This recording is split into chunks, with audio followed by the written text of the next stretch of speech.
So super cheesed because I recorded this episode on a different platform and it's like I didn't even do anything at all. So here we are, starting again. As you know, my name is T, and we're having tea with T, and it's been a while, I know, because life has definitely been lifing. Um, there is a book and an author that I really wanted to share with you guys. Her name is Michelle Alexander. She's a human rights lawyer in the United States, huge activist. Um, and she wrote the book, The New Jim Crow. And the way that she contextualizes a lot of the information, the manner in which, you know, information is being shared, it is profound, it is phenomenal. Like, no words. I literally have to read a couple of excerpts for you. And yeah, here it goes.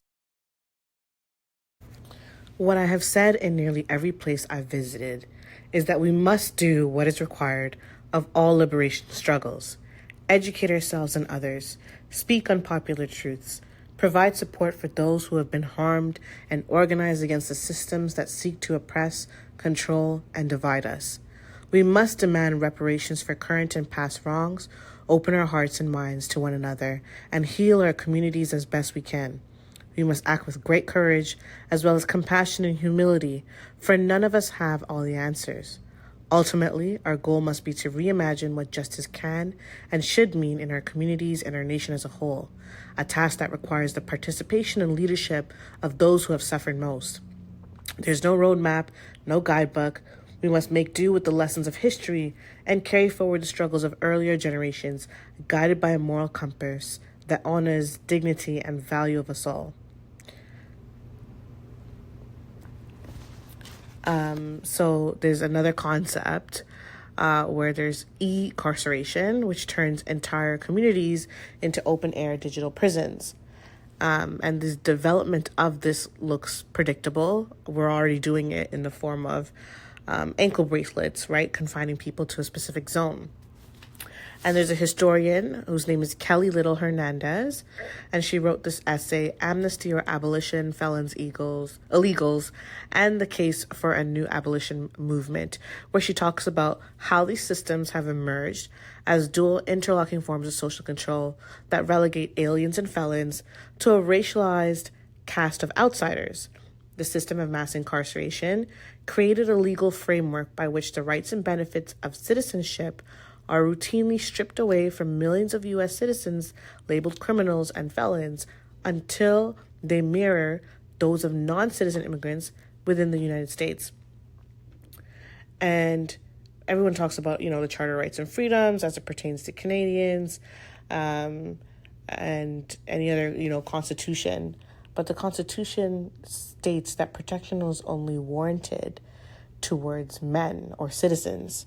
So once you are no longer a citizen, those rights do not apply to you. So there's a huge push to make you second class. And with, information and data being readily available and collectible, people that are now associated with you are going to be forecasted as people that could potentially be harmful and dangerous just, out of affiliation. So it further isolates people that are looking to reintegrate to society. In the same breath, there's no real incentive for people to line up and get employment. What I'm trying to say is, because of those restrictions, you now are almost pushed down the pathway of being an entrepreneur, right? And you can leverage things on the internet, right? Buying, selling, moving products. And so what I'm trying to get at is that, again, every single space that you occupy is extremely important, whether it's at the corporate table, whether it's at a nonprofit table, whether you are a custodian, it doesn't matter. When you are a part of a workforce or an entrepreneur, some sort of interaction with anyone outside of yourself, we have an obligation to speak for those who do not have a voice, to speak to those and for those that are being consistently oppressed and marginalized, because the fact that you think it won't be you next is just like insane. You need to fathom that from time to time, the othering of people will come around. And what we want is community, because when it comes to the division of people, then you focus on the division. And the larger issue at play kind of gets swept under the rug. And that's something we want to avoid. So my encouragement to you is read this book, The New Jim Crow. Every single chapter is very heavy.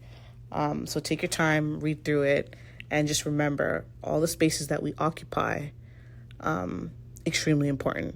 Even if you're a student and you're like, oh, I haven't, done anything professionally as yet, even you being a student, all your experiences, the intersectionalities that come with you are very important and experiences that need to be at the table. And yeah, that's the episode for today. Thank you so much for listening. We're going to be more consistent with this, even if it's me rambling about nothing.